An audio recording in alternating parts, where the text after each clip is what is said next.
today in the Shame-Free Zone, and she is a researcher. She's done amazing research on the topic of compersion, and I will read just a little bit of her bio to you, but I mostly just kind of want to get to know her along with you today, because this is the first time she and I are getting the privilege of talking. So Dr. Marie Thouin is the founder of Love Insight, which is a mindful dating and relationship coaching practice where she supports growth-minded people of all backgrounds and relationship styles to create soulful, intentional relationships. She holds a PhD from the California Institute of Integral Studies, very forward-thinking academic institution, where her research focused on the experience of compersion in the intersection of love and freedom. And we're going to be talking about today about love and freedom. Can't wait to dive into that, as well as about personal and collective transformation.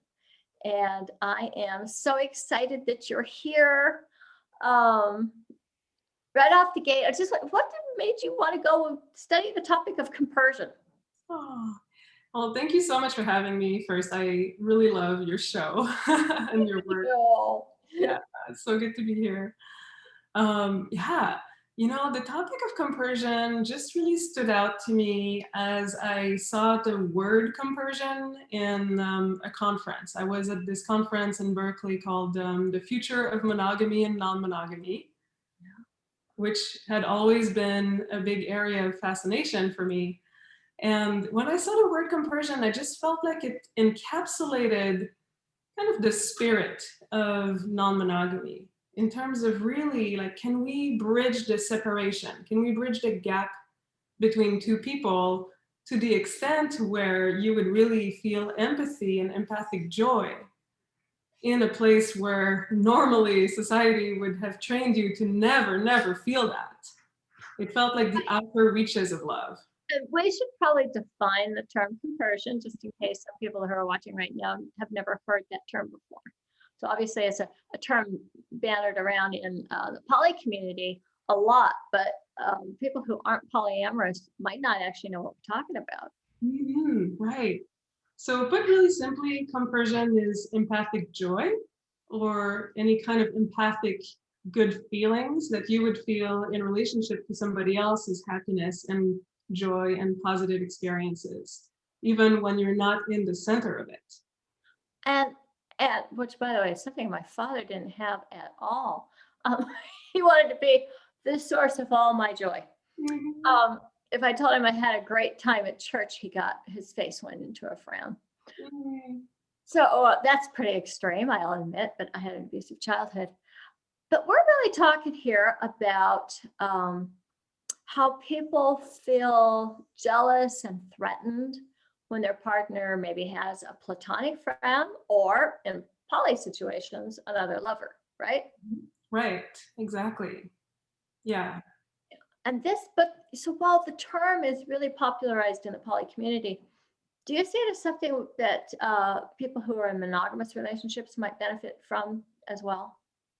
Absolutely. I think that every time we feel a separation between us and another person where we can't really feel happy for their happiness, it's potentially an indication that there is a lack of either like inner security or security in the relationship, or there's maybe like a breach in connection. And I think that's always an indication that there's an opportunity to bridge the gap somewhere and to get closer. Okay. So, I mean, jealousy is almost touted as a sign of true love. How do we know that we're actually in love with somebody if we don't feel jealous? Oh, that's such a sweet question. And, there's part of me that is like, of course, I think we all have inside of us like a sense of mononormativity, which is like the assumption that monogamy and this kind of traditional view of jealous love is true love, right? And that anything outside of that and love without jealousy is just not real. That's not very passionate. And, I do think that there is an element probably of biological heritage to jealousy, where, you know, I'm not here to shame jealousy. Like, this is the shame-free zone. And I really think that can be a slippery slope when we talk about compersion, to make jealousy seem like a bad thing. I don't think. I'm so glad you said that, because, you know, my dog gets jealous. Oh my gosh. I mean, insanely so. Um, so I do think there's something innate to the mammal. I don't even think it's human. I think it's mammals feel jealous. But yeah, so say more about that. If we're not going to shame it, but we're trying to like evolve ourselves and move to a place where we're more expanded. And by the way, I've actually tried to get my dog to move in that direction too. And you know what? She made some progress. You know, she really has. I could pet my friend's cat without her going bonkers. So how do we expand our capacity for that? Well, I mean, we all want to feel loved. We all want to feel like we're lovable. We all want to feel cherished, whether we're a dog or a human. We all want that feeling of security.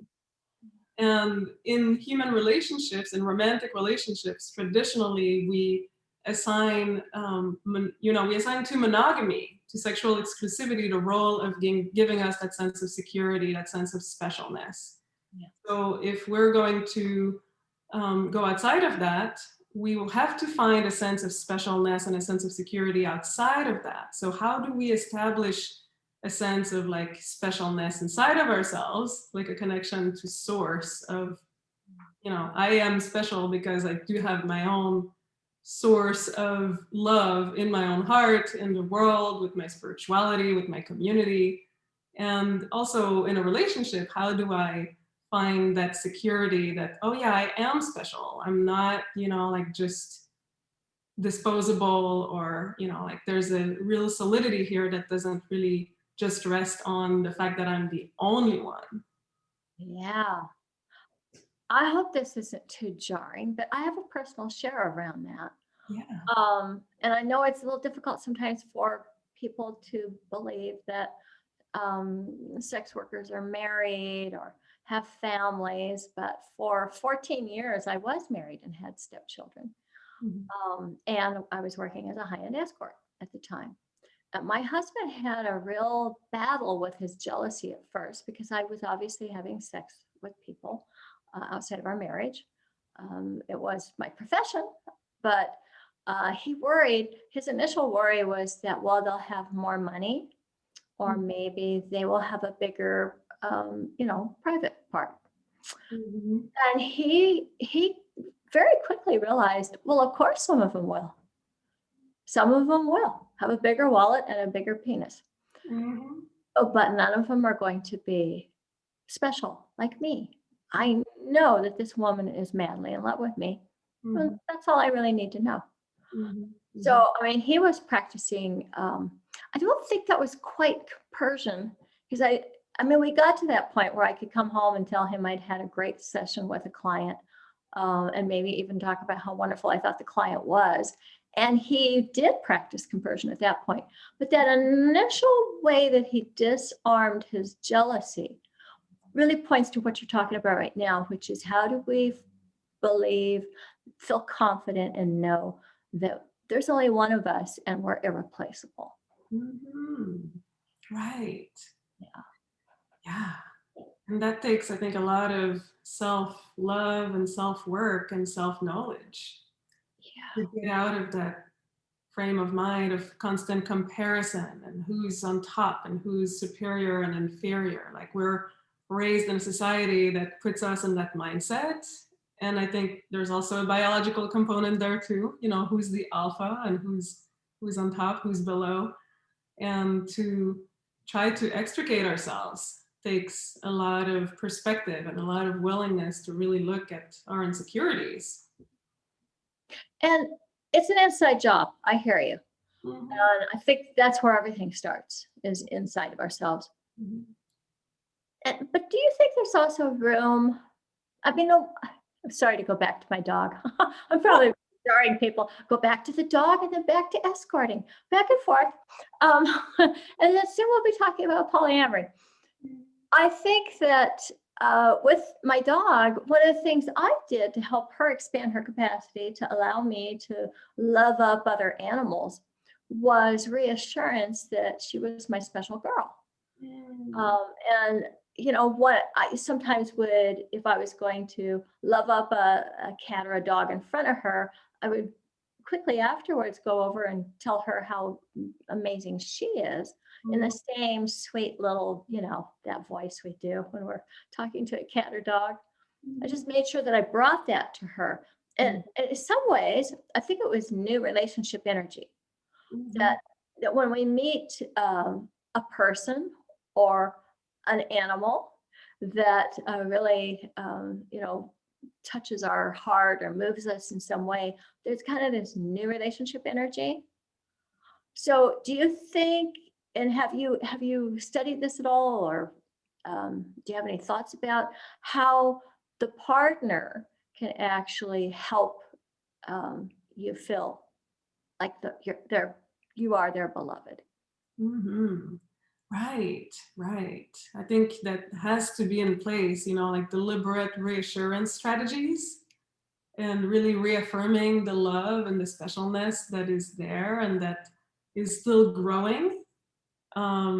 So one thing that I found is that everyone needs to be reassured in different ways. And I found some parallels with the languages of love, Gary Snyder's book, The Five Languages of Love. Right, right, Some right. people really need words, some people really need touch, gifts, acts of service, or quality time. So to really love your partner in the way that they really can internalize love and that feeling of being cherished, I think is really important there, like more than ever, perhaps. Because yeah, if you do take out the sexual exclusivity, it's like, oh, you really need to compensate and to replace that sense of love and specialness. And to do it in the way that they will understand it, not in your language necessarily. I love the terminology that you used. You called it deliberate reassurance or deliberate assurance strategies. Yeah, yeah, yeah. Reassurance strategies. Deliberate reassurance strategies. Mhm. Yeah, we Yeah. all need that. Mhm. Uh, I've been in a poly relationship now. It's a poly V. So I have one partner, and his partner has one partner, and then Mhm. he has two partners. Mhm. So that's what we call it, a polyfidelitous V. Mhm. And speaking for myself, I do need those reassurance strategies. Mhm. I've often had to ask for them, Mhm. which was a way of my being proactive for my own well-being. Mhm. Did you find that some people did that, like were able to tell their partner, this is my love language and this is how I need to be reassured? Yes, absolutely. I think that's one of the biggest keys to poly success is to be able to really ask for reassurance and to be able to communicate in the ways that, okay, these are the things that I need. These are the ways that I need you to communicate about your other relationships for me to be able to integrate that and not just be totally overwhelmed. Like some people really do like a lot of details and that makes them feel safe and included. And some people might not want all the details. No, that's me. I want the Yeah. details. That's all but I know some people are like, just fine, do whatever you're gonna do, but don't tell me. Mhm, No, mhm. I'm just not that person. Right, right. I Yeah. mean, generally speaking, I think people who do experience a lot of compersion are people who are okay with details, are okay with a lot of information, and who do want to feel included. Like compersion has such an element of inclusion. It's like to be included in your partner's emotional experience of joy, you have to be in touch with what's going on. Like if you're Oh, sitting on the outside, like, and that's a great point. mm-hmm, So, I remember my husband and I ended up getting a divorce after 14 years of marriage. mm-hmm, And that was really had to do with substance abuse issues. I was sober, he was relapsing. mm-hmm, Um, we didn't agree on that. I don't think he thought it was a relapse, but I did. And so right after it's funny, we got to the judge's chambers and we were like holding hands. And the judge looked at us and he goes, I guess this isn't going to be a contentious divorce. And we go, no. So after we met with the judge, we took a walk on the beach, actually. And we were sharing some of the most meaningful sexual experiences that we had had recently that had nothing to do with each other. And I remember this moment where we just hugged each other and said, I'm so happy for you. I still hold that as like, boy, that's a great divorce, you know?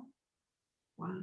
And needless to say, I mean, it's been now 16 years, I think, since our divorce. And we still call each other for holidays and birthdays. That's beautiful. Well, we need more love in this world. Right. And I think the word that comes to me right now is friendship. You know, like you have to have this kind of bond of friendship to have any really good romantic relationships building on top of it. Yes, exactly. So do you think that some people treat their partner kind of like a love object, like something that they own? Yeah, I think that is kind of the inheritance from a lot of our culture around love and romance. It's like, oh, you're mine. You know, like we see that on the little hearts on Valentine's Day, like the candy, like, be mine, you're mine. And it's this, you know, thing that sounds romantic, but when we start to really look at the conditioning behind it, it's a little bit scary because, you know, if something is your possession and they don't act the way you're expecting them to act, then automatically you're going to feel resentful. Yes, and possibly try to control them too. Mm-hmm. Yeah. Yeah. And I think jealousy, I don't know how you feel about this, but does it kind of seem like it's a combination of insecurity and control? And there's a lot of insecurity and control within it. Yeah, like it's those really deep impulses of, yeah, wanting to be in control, wanting to be loved and special, and feeling that there's limited resources as well, which sometimes is an illusion and sometimes it's real. Yeah, because I mean, certainly I work with lots of couples. Some of them are in poly relationships. And one of the problems that will come up is that they're not, especially if it's a new relationship and they got that new relationship energy, the former or the first partner, not former, but the first partner can actually start to feel like a former partner because they're not getting the same juice and maybe the same prioritization. Yeah. Did you investigate strategies for facilitating more compersion in vis-a-vis the idea of not, I think being more conscious of your impact on your partner when you do start a new relationship? Right. Definitely that those first phases of new relationship energy with someone new can be extremely difficult if there isn't like a mindful attention put on cultivating the initial relationship with the first partner or the initial partner. Right. Yeah, that's a place where I think people who are not really prepared and don't have strong relationship agreements and strong communication strategies in place can really go apart and create a lot of pain. Yeah. I also think another mistake that some poly couples make, or I should say, poly triads, whatever, how many ever people there are, quads, is not having a consensus around the framework of the relationship. Is this primary, or does somebody have veto power? What are our arrangement we have? Like in the poly that I'm in, there is no primary relationship, so there's no veto power. But there are, for some people, it's pretty explicit, and then other people, some of the couples that I've worked with, just have assumptions. And then they get into trouble because that assumption was not shared with their other partners. Right. Yeah, I mean, when we come from monogamy, where we don't really have to make explicit agreements, or most people don't because they come in with this set of assumptions around what a monogamous commitment is, it doesn't feel necessarily intuitive to explain everything and to make those agreements in a non-monogamous context, but it's really, really important, like to make those relationship agreements and to be open to renegotiating them as we go along, because those agreements, I think, will change over time. Like once there's more security or more people or different emotions coming to the picture, like this is really a living thing. Like I really recommend people meet maybe like weekly, at least in the first phases of opening a relationship. Like you have to talk a lot about those agreements and what feels good. Like you're discovering what feels tolerable and what doesn't. And that constantly changes. Yes, and I think you brought up a good point, which is that people who practice monogamy do not usually investigate the terrain of their relationship. They don't talk about it. A lot of assumptions, a way in which they're kind of unconscious to each other. Don't actually know how the other one feels. I can't tell you how many times, Marie, I've had couples sitting here in my office, and I've asked them, "So how does your partner feel that?" And they go, "Well, I assume they think this." I go, "Well, your partner's sitting right there. Would you like to ask them how they feel?" And they go, "No, you can ask them." Like, so much fear in finding out how the person who's actually laying next to us in bed feels about our sex life, our relationship, the kids, the money, the relatives. It's that.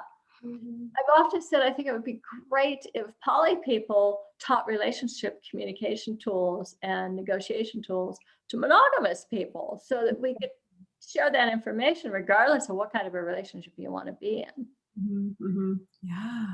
What would you say? Would you say communication is the cornerstone then of successful relationships? Yeah, I would even qualify that and say courageous communication. Yeah.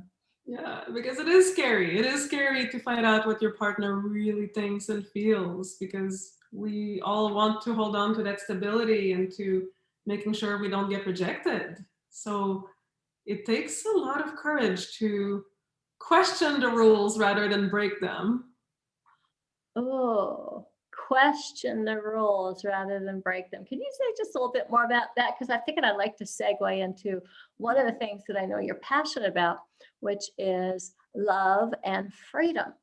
Um, Mhm. that can feel a little contradictory to some people. So, Mhm. so what about breaking those rules?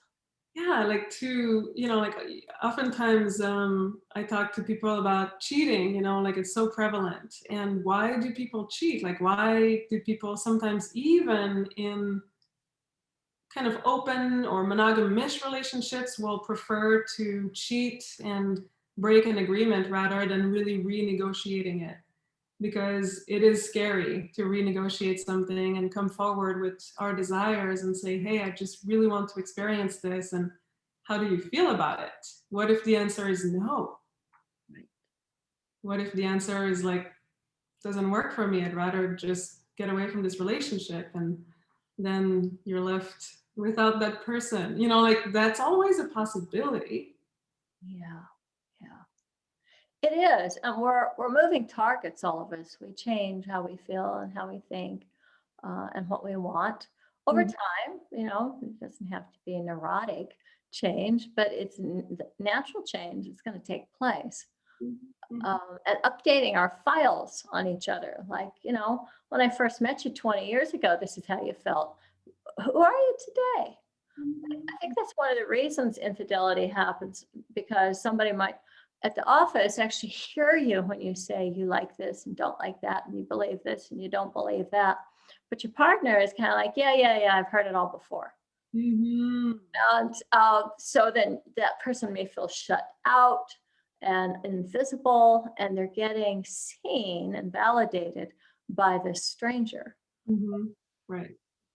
Yeah. Yeah.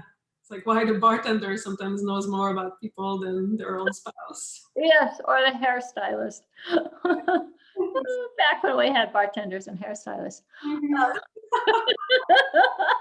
The before times, which I think are coming back, but that's another show. Mhm. So, could you talk a little bit about why you're so passionate about love and freedom, and what do those words mean to you, and how do you apply them? Mhm. Yeah, to me, it's a lifelong, I want to say battle, or, like it feels like a dynamic tension. Because I grew up with, I think, a very, very strong emphasis on freedom and independence, which is, I think, something in my bones. I was just born with this, like, wanting to break free kind of character. Yeah. Um, but then it really drew me away from people to a big extent, to the extent where I really had to learn deliberately how to love and how to be loved. Mm. And every time I would get into like a love dynamic, I would feel constrained then.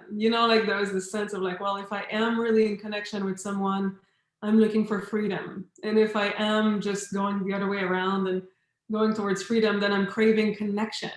And how can I have both? Oh, that's a good question. How can we have both? I think we all have that tug of war inside of us. Hmm. Hmm. Wow. I mean, it's a lifelong journey. I don't pretend to have all the answers. But for me, it has to do with just really liberating my heart and my self expression and really being in touch with what is it that I desire in every moment. Mm. And how also to communicate with the people that I love and the people that I am connected with. Like, here is my need for space and freedom. And are you okay with that? Can we have a connection that's going to also leave room for individuality and sovereignty and autonomy? And looking for people who are committed to both of those things, to authentic connection and commitment to those connections, and also encouraging one another to be autonomous and to be expressed in the most, individual, unique, authentic way. Like I'm finding more and more of those relationships as I go forward in life. So that's really exciting. So this sounds again like communication is really key here. Mhm. Learning how to express your desires and your need for space or freedom. Mhm. And I'm guessing also opening to your partners or even friends, family, friends, whoever you're trying to stay connected to while you're experiencing your freedom. Mhm. Um, I think we probably would need some level of accountability in those relationships. Mhm. Yeah, and that's where also like boundaries and consent come into the conversation.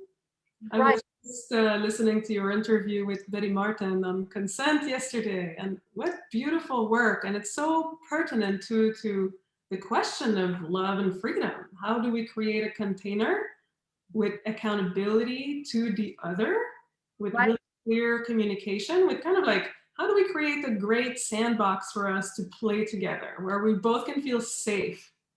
That's And perfect. what's that? That's a perfect expression of what boundaries are. Mhm. Because boundaries aren't walls. They Mhm. are something that helps us decide that it's like a container. It's Mhm. like it's like a baseball diamond. Right. It's like that. This is where we're playing. Mhm. I Mhm. like that. I like that sandbox. The sandbox. Our boundaries define the sandbox where we play. Mhm. And then within those agreed upon boundaries, we can feel free to explore every corner of the sandbox.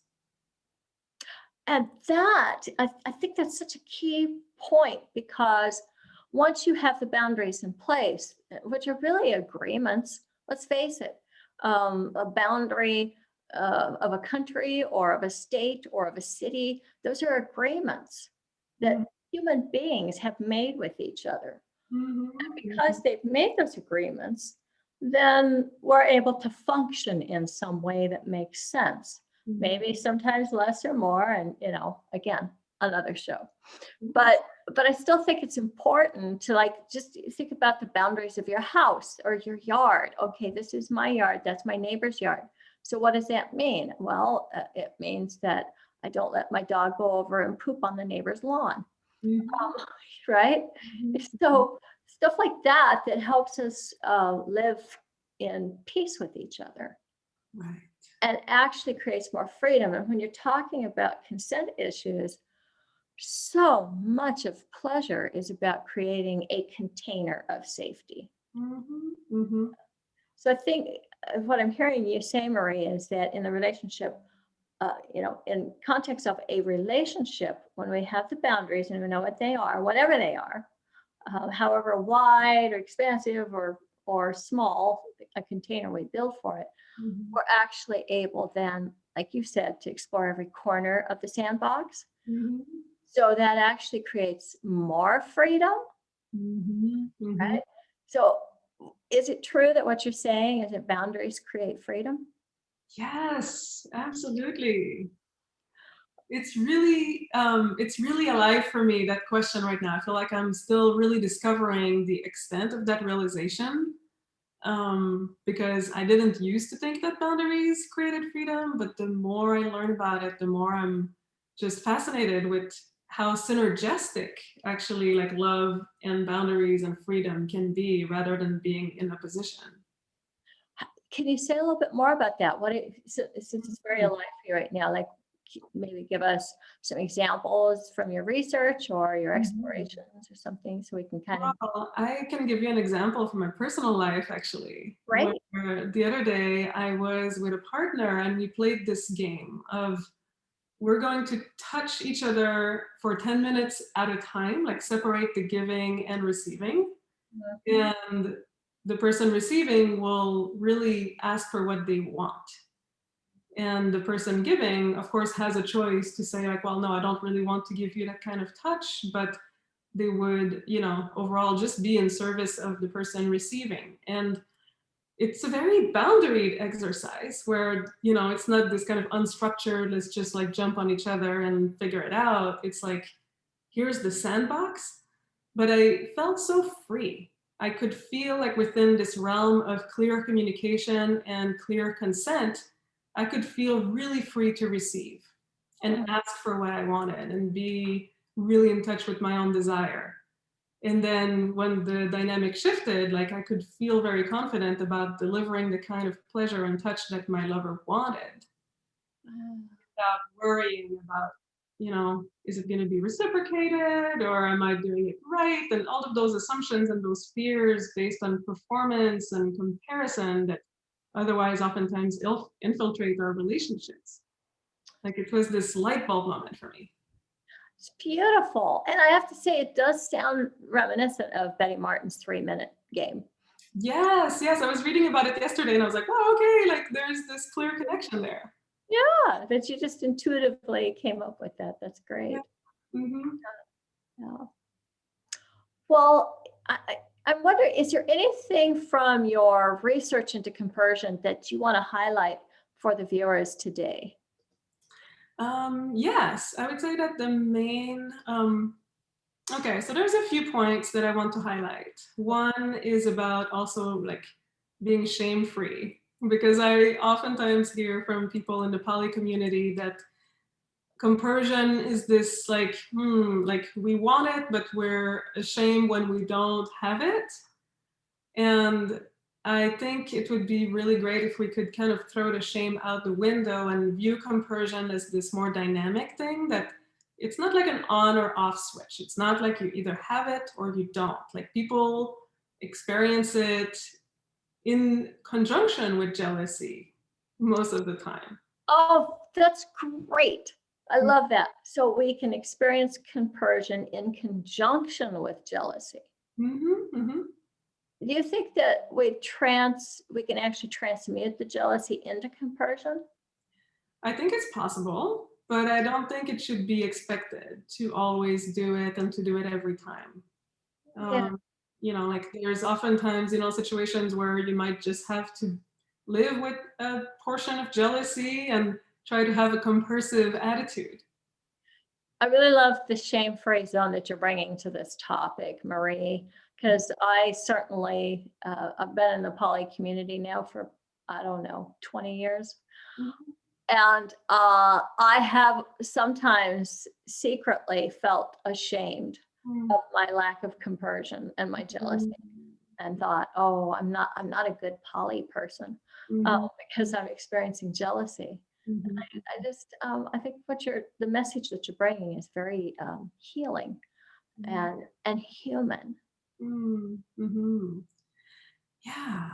And I think that we can look at the obstacles to compersion as the work and as the path to just having a better relationship in general. Like if we observe like, okay, like what's really in the way of me feeling more compersion? We'll look most likely at things like, okay, like I'm feeling insecure about myself. Or maybe I'm not feeling enough reassurance with my partner. How can I develop more of those things? Or maybe I need to develop more trust with my metamors. And how can I get there? Is there a way to get there? Quick definition: metamor is the paramours of your partner. Right, right. Your partners, other partners. Yes, thank you for that. Yes. So again, more communication and connection is hmm often a path to greater expansion of the heart and more capacity for love and empathy and compersion. I also think, we were talking about healthy boundaries. hmm It would seem that in some of the cases that I've dealt with my poly couples that I coach, that there has been a need to have some agreements around what boundaries do we want in our relationship.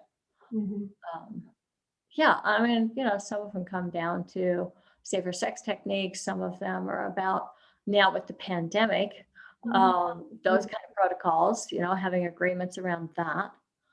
And sometimes it's about time management. hmm Yeah. Yeah. Yeah, it's really hard. Oh, go ahead. Sorry. Well, I was just going to ask you if you have personal experience or research around that whole time management thing. hmm Yeah. I mean, I think transparency is a really good place to start, is to be really transparent about, making plans and how much time do you want to allocate to each one of your partners and how much time do you want to keep for yourself as well and to have enough time for you to be with you and regroup. Oftentimes people leave that out the door and then they get resentful because they don't have time for themselves. Yeah. Um, and I think it's just really hard to feel compersion when you feel deprived and when you feel like, you don't have a full plate and your partner is taking something from your half empty plate to give to somebody else. Good point. Yes, I have definitely dealt with that. hmm Uh, Personally, not so much. Some. It's come up at times over the hmm last decade.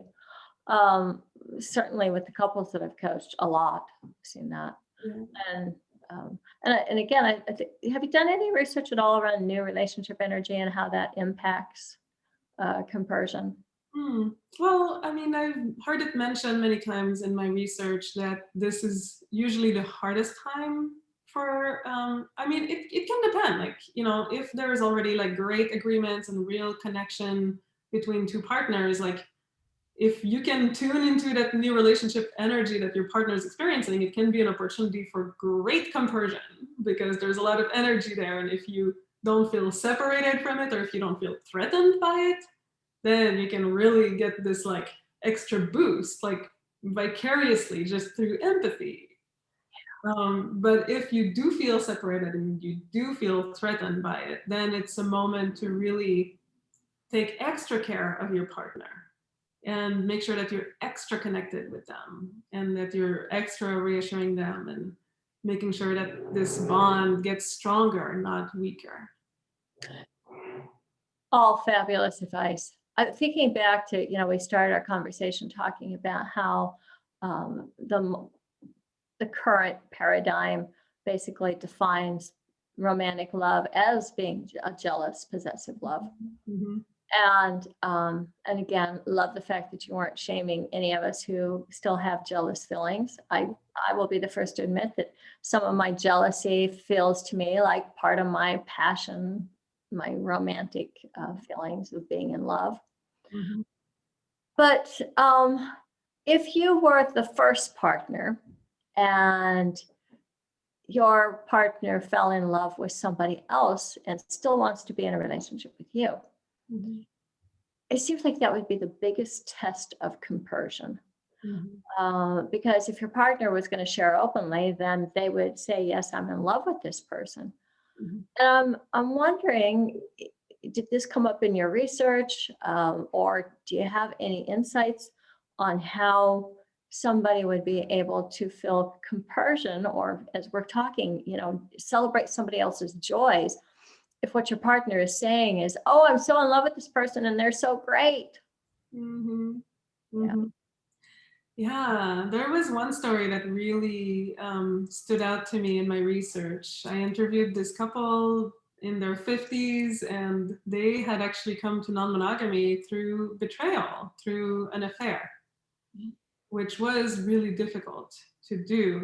Like one of the partners had an affair and got discovered and said, I love you. This is not because I don't want to be with you. I just really needed to be with somebody else sexually. And little by little, they found their way to ethical non-monogamy and both started dating other people. And it was all, like kind of manageable. And then there was this moment where one of the people fell in love with somebody else, and it was an extra, like a new layer of challenge. But that's where they really exercise their boundaries and their relationship agreements and their reassurance strategies, where there was a sense of safety still within that, within, like, okay, like we know that we're not growing apart. We're still number one. We're still nesting together as a married couple. We're not intending to change that. And I think you can feel when that's a sincere intention on both ends. Like, we're not intending to change that, but also to explain, like, wow, I do have the ability to love, to be in love with more than one person at once. I think that can be the aha moment of like, oh, okay, like love is not a limited resource.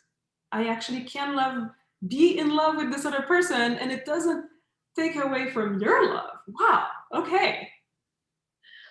I'm going to date myself here. When I was 17, I journaled about a song that was popular on the radio at the time. I think the artist's name was Mary McGregor. It would astound me if I actually got that name right. Mm-hmm. But the song was called Torn Between Two Lovers.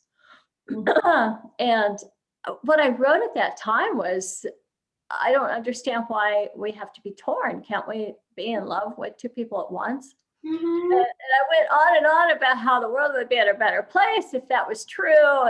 Isn't the whole idea that we want more love, not less love?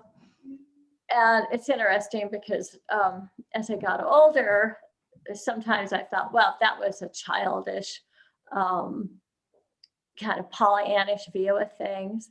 Mm-hmm. And I'd have to say at this point, I've kind of come back around and thought, no, a 17-year-old was making a lot of sense. Mm-hmm. Mm-hmm. But for some of the people that are viewing right now, it might seem Pollyannish. And it may not be their cup of tea either. They might really want to just stick with monogamy.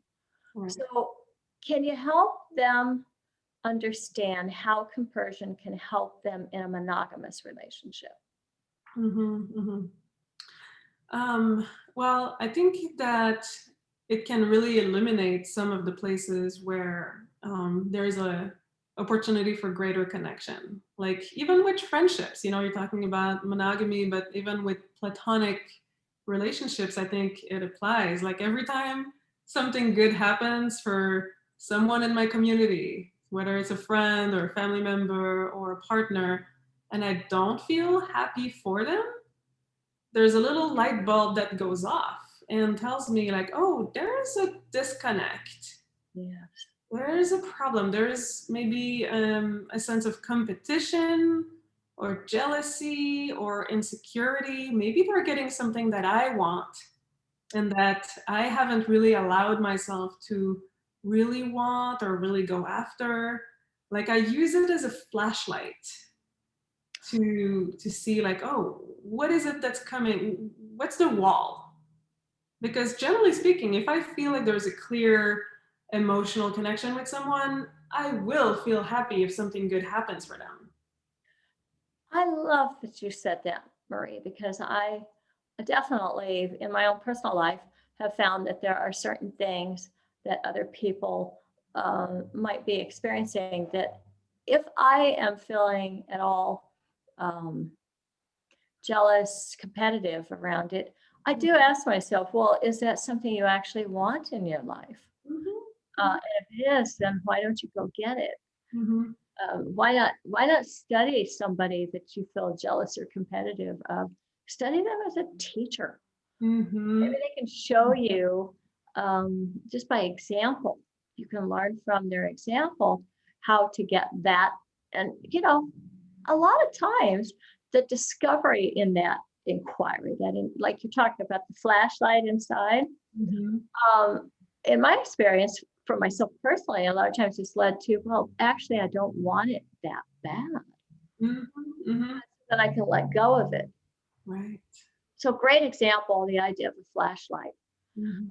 What if you're in a monogamous relationship and your partner has confided in somebody else instead of you?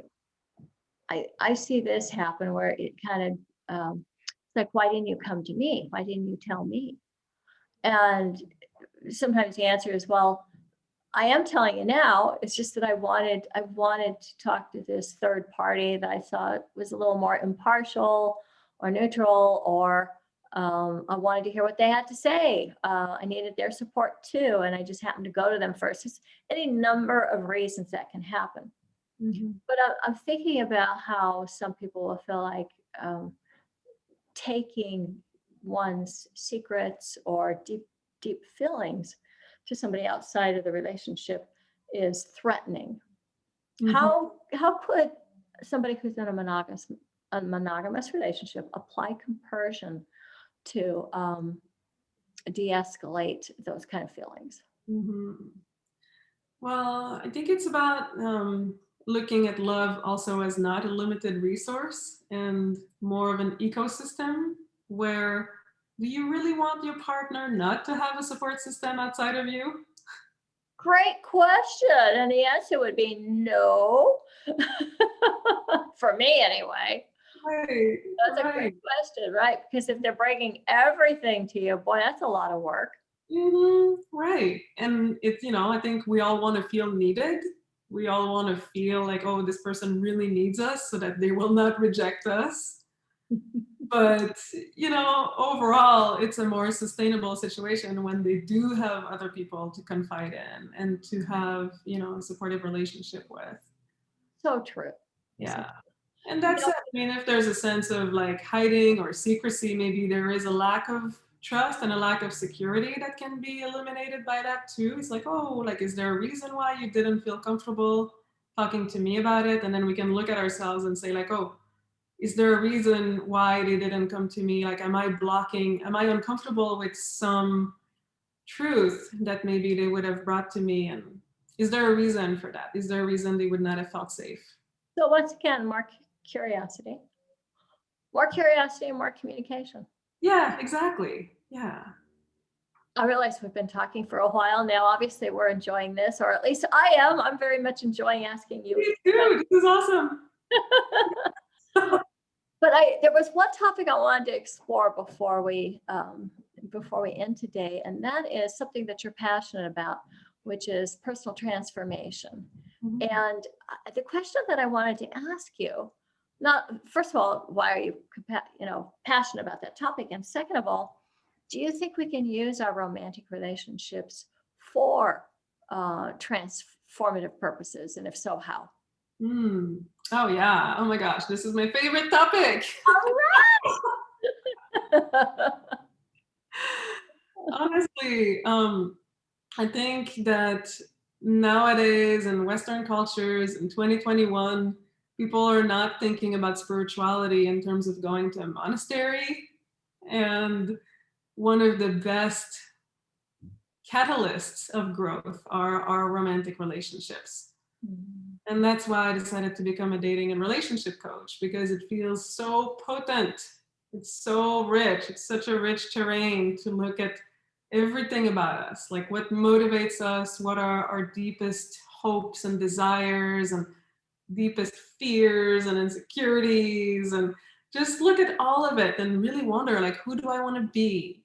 What is love about for me? Like, what is connection about? Who do I want to become? So to really look at romance and sex and relationships through that lens of who am I becoming and what am I learning is really a beautiful, fascinating path. Mm. Yeah. And a beautiful one too. Hmm. Hmm. Yeah, I think that you know, when you look at the larger planetary reality, Hmm. human reality of how humans are relating to each other, how humans are relating to the planet, how humans are relating to other sentient beings. Would you agree that changing that really starts on the micro level? Like we start with how we are relating to each other in our homes. Hmm. And then that goes into the office, and then that goes into the community, and then that goes into the city. And I mean, it just, it just keeps kind of expanding so that we become a different kind of human being, one that's more curious, compassionate, and communicative. Hmm. Yeah. As above and so below, right? Yeah. Oh, yes, I know what you're talking about. Okay. Yeah, but definitely. I think that, like when I was 16, 17 years old, I was very passionate about world peace and how can we stop the wars. And then as I grew a little bit older, I was like, oh, how do I stop the war inside of myself? How Uh, do I stop the war between me and my friend, between me and my lover? And I feel like every time someone stops the war between themselves and themselves, or between them and another person, there is a ripple effect. There is a signal going into the universe that there is hope. Can we put our egos aside and choose love instead? And kind of look at those obstacles. Like when we notice, like, oh, I'm not being loving, I'm not being open with this person. Like, what are the blocks? And can I work with those blocks? Can I put them aside and find love and connection and togetherness? Like, I think if we could all really do that, then we wouldn't need wars at a global level. yeah, I love your vision for the planet. I really do. And I also really love your work, and I really have enjoyed getting to know you today. Oh, There, likewise. Oh my gosh. I feel like we could keep going for hours. well, we could, except that I have to log on to work with a client here in a few minutes. So I want to ask you a question that I often ask my guests, and that is there a question that you wish I'd asked you? Ooh, oh, that's a good one. Hmm. Oh, there's so many questions. And again, I think we could talk for a long time, but maybe for our next conversations, we could talk Sure, absolutely. more Well, specifically. we were pretty thorough today. Yes. We were. But I think sex itself and consent issues are kind of like really big in the realm of compersion and what we're talking about. And we could get into it more. Yeah, I think the whole idea that um, compersion is not a spiritual bypass. Would you agree? Oh, totally. Yeah, that it's a spiritual practice. It most surely is a spiritual practice about broadening our perspective and upping our game when it comes to being empathetic, Mm-hmm. um, and not objectifying our partner as if they are a possession. Right. But really taking an interest in what makes them happy. And at the same time, having exquisite boundaries so that we get our needs met, we feel respected, and we feel honored. Mm-hmm. Right. Exactly. about falling in love with ourselves too at the end of the day. Oh, yes. Let's all fall in love with ourselves. The world would be, the world, I will say it as an affirmation, the world will be a much better place when we have all fallen in love with ourselves. Mm, beautiful. Thank you, Marie. So, so glad you're here. Oh, before we go, I will, of course, post all your links below, but let the viewers know where they can reach you, and because they may actually want some of your coaching. Awesome. Yeah. So yeah, I do dating and relationship coaching for both mono and poly people and everybody in between. And you can find me at loveinsight-dating.com. And I do 30-minute exploratory free sessions for anyone who wants to get to know me better and see if we're a good fit. So that's the best place to find me. That's a slam dunk. Get that free 30-minute exploration call. Yeah, please do. I'm sure everyone who's listening right now is someone I want to get to know. Awesome. That's great. Well, thank you for being such a gift to the Shame-Free Zone. Thank you for bringing this gift to the world. I love this. I love what you're bringing out. And for so many decades now, I know you've been doing this for a long time. So thank you for your consistency and perseverance and growing with the work. Thank you so much, Marie. Really appreciate that.